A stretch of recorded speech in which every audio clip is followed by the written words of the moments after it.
मी doctor Rahul खळीकर. आज आपण राहुरी तालुक्यातील कात्रड या गावी आलेलो आहोत. तर या ठिकाणी आपण 15 दिवसापूर्वी हे जो कांद्याचा प्लॉट आपण पाहतोय, तर या ठिकाणी आपलं जे बायोरिच प्रॉडक्ट आहे, जे ईशा ॲग्रो कंपनीचं आहे, तर ते प्रॉडक्ट आपण ह्या कांद्याच्या पिकासाठी दिलं होतं. तर या ठिकाणी आपले शेतकरी आहेत, तर आपण त्या शेतकऱ्यांच्या तोंडामधूनच त्यांना या कांदा पिकासाठी आणि बायोरिचच्या प्रॉडक्टचा कसा कसा रिझल्ट आला ते आपण त्यांना विचारू. नमस्कार, तुमचं नाव सांगा. माझं नाव गोरक्षनाथ रावसाहेब कुंड, राहणार कात्रड, तालुका राहुरी, जिल्हा अहमदनगर. बरं, तर मला सांगा, आपण ज्यावेळेस 15 दिवसापूर्वी या ठिकाणी प्लॉटवर आलो होतो, तर तुमचा कांद्याचा आपण प्लॉट पाहिला आणि त्याला आपण बायोरिचचा हा जो प्रॉडक्ट होता तो दिला होता.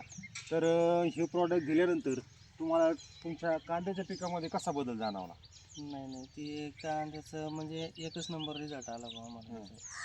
आणि पहिल्या ग्रोथमध्ये आणि आताच्या ग्रोथमध्ये वाढी करता, फुगवणी करता म्हणजे चांगल्या पाहिजे, म्हणजे 90% गुण वाटतोय आम्हाला त्याच्यात, एकदम रिझल्ट वाटतो. तुम्ही या कांद्याला खालून पण सोडलं होतं, बरोबर आहे? खालून बी सोडलं आणि वरून फवारणी पण केली होती. फवारणी पण तर केली. फवारणी केल्यानंतर तुम्हाला याच्यामध्ये कुठं मावा वगैरे तुडतुडे वगैरे काही आढळलं का? नाही, काहीच नाही त्याच्यात, म्हणजे त्याचा एकदम पिकच सांगू शकतो बुवा ते पोझिशन काय आहे. म्हणजे याच्यामध्ये तुम्हाला कोणते कीटकनाशक बुरशीनाशक मारायची गरज पडली का? नाही.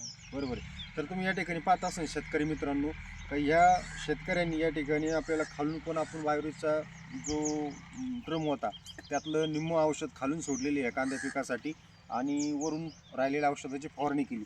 तर तुम्ही या ठिकाणी पाहत असताना ही कांद्याची जी पात आहे, जी फणी येते, एक नंबर असते बनलेली आहे. आणि याच्यामध्ये जर आपण गाभ्यामध्ये पाहिलं तर कुठेही कोणत्या प्रकारचा मावा या ठिकाणी आपल्याला दिसत नाही. तुम्ही या ठिकाणी सारखं पाहत असताना जी कांद्याची जी लेवल झालेली आहे ती एकसारखी झाली. आणि त्याचबरोबर यांनी डाळिंबाला पण फवारा केलेला आहे. तर या ठिकाणी हे शेतकऱ्यांनी डाळिंब पण लावले आणि डाळिंबामध्ये आंतरपीक म्हणून कांदा घेतलेला आहे. तर ह्या वर्षी त्यांना एप्रिलमध्ये हा डाळिंब धरायचा आहे. तर डाळिंबाच्या बाबतीमध्ये तुम्ही फवारणी केल्यानंतर काय बदल झाला? यात बी किती कीड नाही बा, मावा नाही. मावा नाही. हे जे याचे आपल्या पत्तीवर कंटिन्यू मावा राहत होता, आता बघायला सुद्धा नाही त्यामध्ये.